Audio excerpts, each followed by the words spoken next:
all the work, and that's Suzanne Muccio.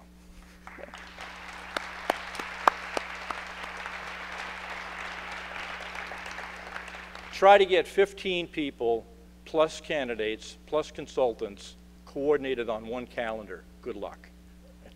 Then get them fed and housed and transported from place to place, and then also sit in every meeting and basically become our scribe, copying down all the minutes. And that's Suzanne's job, which was above and beyond her day job, which is busy enough as it is. So Suzanne, for everything you did for us through the entire process, again, thank you.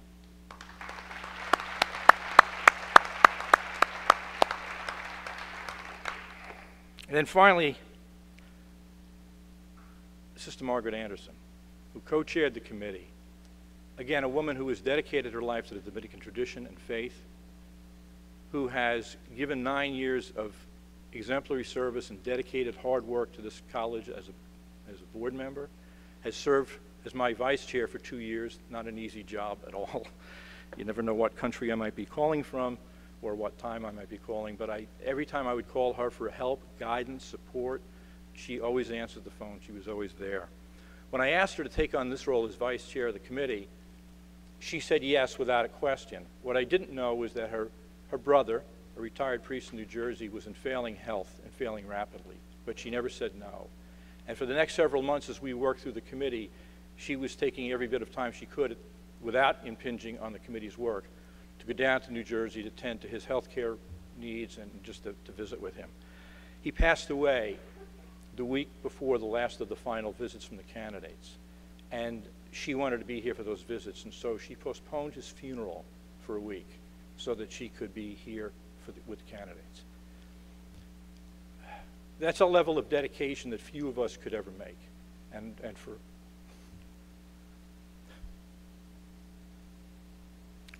all you've done for me,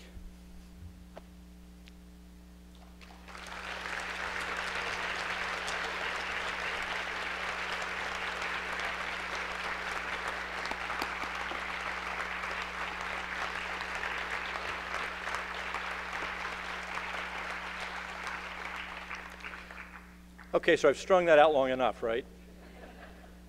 As everybody knows, we had 3 finalists, and we on the search committee determined as we went through the last interviews that it was going to be difficult to differentiate between them. All 3 of them brought qualities and capabilities and personalities that could work and would work well and could be successful here. And then as that information was transferred to the board on February 24th, the board went through the same process and realized that we really had 3 high-caliber candidates. But one person consistently rose to the top of the conversation, and that person is our new president, the 7th permanent president of Mount St. Mary College, Dr. Jason Adsit.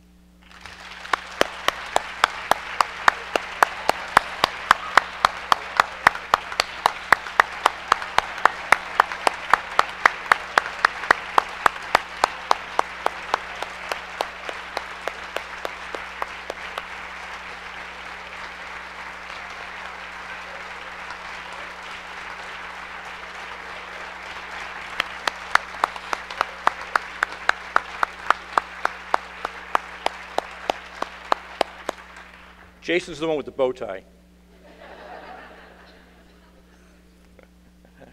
So I told Jason this is the part where he gets to sit by uncomfortably as I go through his bio.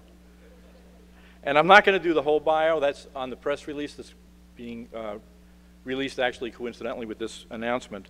But just to give some background, Dr. Adsit comes to us from DeUville College in Buffalo, which is a college similar to ours in that it is a small independent Catholic college founded by an order of nuns, the Sisters of the Grey Nuns, and focused on education and the liberal arts. Since 2013, he has served as the Dean of the School of Arts, Sciences, and Education, and also as Director of the Educational Leadership Doctoral Program. And in his position, he has been responsible for the undergraduate and graduate programs in the school, 5 programs in total. From 2010 to 2013 at the University of Rochester in Rochester, New York, he held the position of Associate Provost for Academic Administration, where he managed the university's compliance and regulatory affairs with the state agencies and national organizations in the design and implementation of new programs. Earlier in his career, he served as the Director of Teaching and Learning Center at SUNY Buffalo and as Assistant Dean for Institutional Research and Assessment at Johns Hopkins University in Baltimore, Maryland. And prior to that, he served as an Assistant Professor of Education at Baldwin Wallace University in Berea, Ohio. I might note that we live on Berea Road, so there's like mystical thing going on there. He earned his bachelor's degree in philosophy from American University in Washington, D.C., and earned his PhD in philosophy from the State University of New York at Buffalo. So he comes to us with a broad range of experiences from teaching, administration, executive leadership in both small academic and large research institutions, and both public and private. He's a philosopher by education and training, but is a man who embraces technology and knows that the future of higher education will depend on innovative thoughts coupled with embracing the age of big data and analytics. That being said, what drew him here was our special focus on our Catholic Dominican heritage. He's a convert to the Catholic faith, and as a philosopher, he came to that decision through reason and logic. He will tell you, as he told us in the search committee, that he did not want a college president's position. He wanted this college's presidential position, precisely for what it represents. We on the committee at the outset said that we wanted to find a visionary leader who could engage everyone on the campus and beyond with a high level of energy and enthusiasm. And I think that no one would question those capabilities. I'm sure everybody who met him while he visited here saw the energy in him. I will tell you that the day that I called him, which was on February 24th at about 1 o'clock in the afternoon to advise him of our decision, the phone rang about 5 or 6 times, and I was at the point of thinking, how am I going to leave a voicemail on this? And then he answered the phone, only somewhat out of breath, with a lot of commotion going on in the background. And my first reaction was, "Are you okay?" And he said, "Yes." I said, "Is this a good time?" And he said, "Yes, give me a second here," as he quelled the rebellion. And he then told me, and Heather, I'm not sure that you were aware of this, but while you were out of the house, he and the kids were playing superheroes when we're running around the house with capes on. So I think this just speaks to the energy level that he possesses. And I do hope that he brought his cape with him. He and his wife, Heather, have 5 young children and currently live just outside of Buffalo, but are very soon to be moving to the Newburgh area. And Heather also comes from a higher education background and currently serves as the staff assistant to the Vice Provost for Faculty Affairs at the University of Buffalo. So they're a higher education family. I know that the Mount family will embrace them all and do all we can to make their transition to the Hudson Valley as smooth and seamless as possible. And also, there's room for babysitters if you need a job. Please join me in welcoming Jason and Heather Adsit and Lee to the Mount community.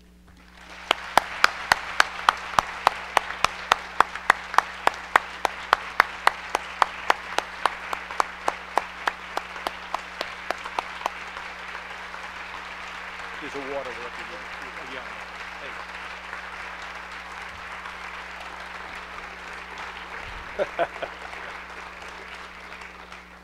I told you all I was coming back.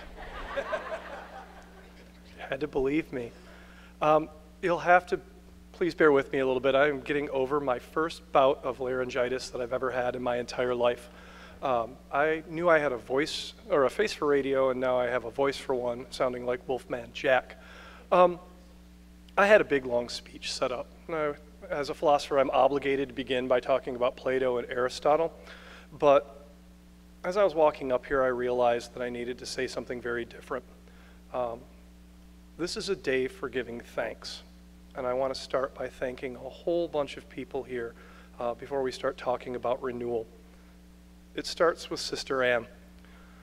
Sister Ann, draw attention to yourself, please. You pulled me aside in the midst of the chaos of my interview, and you calmed me, and you spoke to me in welcoming tones. and you extracted a promise from me. I intend to uphold that promise to you. And most importantly, to all the Dominican sisters, to build upon the tradition that you've put in place and that all of the hard work of your predecessors will not be for naught. I will wake up every day to carry that forward. You have my word. I said it throughout the interview process, and I genuinely believe this. I believe very deeply in the promise of Catholic higher education. Private institutions, and Catholic institutions in particular, have a very, very special role to play in the higher education landscape. We educate the whole person. We help people understand that they are situated in a life not just of reason and thought, but of contemplation, of service, and of understanding that you're part of something much larger than yourselves. That matters, and it matters especially in today's environment. Jake, stand up. Any other class presidents in here? There we go.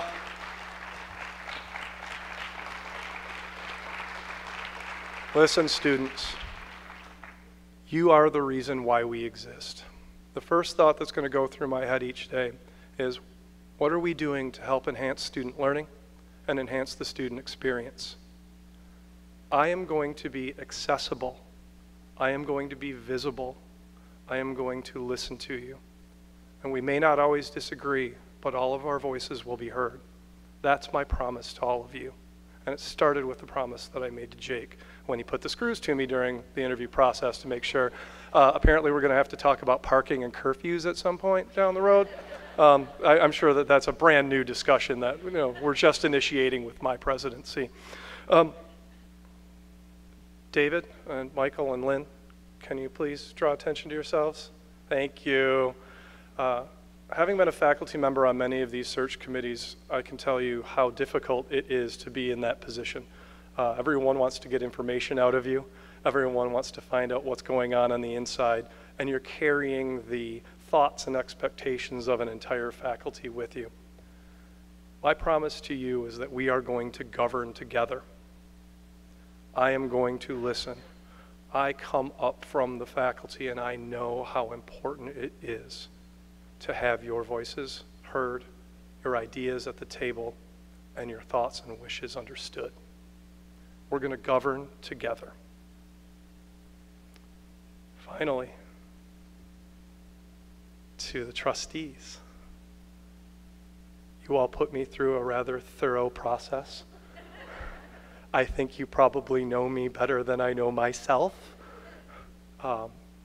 Sister Margaret and Anna Halpine in particular were extraordinarily thorough in their vetting of me. Anna, the email list and chains and the voicemails and the phone calls, Anna knows me, knows my soul at this point. Sister Margaret, you too were very welcoming in letting me understand the environmental context and the importance of history and tradition and the Yankees. So I thank all of you